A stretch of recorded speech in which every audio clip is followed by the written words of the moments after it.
চলুন জেনে নেওয়া যাক এমন 10টি আবিষ্কারের কথা যার আবিষ্কার নবীরা করেছিলেন। নাম্বার 1, কাপড়। কাপড়ের আবিষ্কার করেছিলেন হযরত আদম আলাইহিসসালাম। নাম্বার 2, কলম। কলমের আবিষ্কার করেছিলেন হযরত ইদ্রিস আলাইহিসসালাম। নাম্বার 3, সুই। সুইয়ের আবিষ্কার করেছিলেন হযরত ইদ্রিস আলাইহিসসালাম। নাম্বার 4, নৌকা। মহাপ্লাবনের সময় নৌকার আবিষ্কার করেছিলেন নূহ আলাইহিসসালাম। নাম্বার 5, দাঁড়িপাল্লা। দাঁড়িপাল্লার আবিষ্কার করেছিলেন হযরত ইদ্রিস আলাইহিসসালাম। নাম্বার 6, সাবান। সাবানের আবিষ্কার করেছিলেন হযরত সালেহ আলাইহিসসালাম। আবার কোনো কোনো রেওয়ায়েতে এসেছে হযরত সুলাইমান আলাইহিসসালাম। চিরুনি। চিরুনির আবিষ্কার করেছিলেন হযরত ইব্রাহিম আলাইহিসসালাম। নাম্বার 8, আয়না। আয়নার আবিষ্কার করেছিলেন সুলাইমান আলাইহিসসালাম। Number 9, bridge.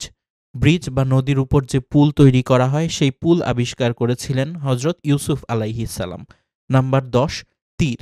যুদ্ধে যে তীরের ব্যবহার করা হয় সেই তীর আবিষ্কার করেছিলেন ইদ্রিস আলাইহিসসালাম।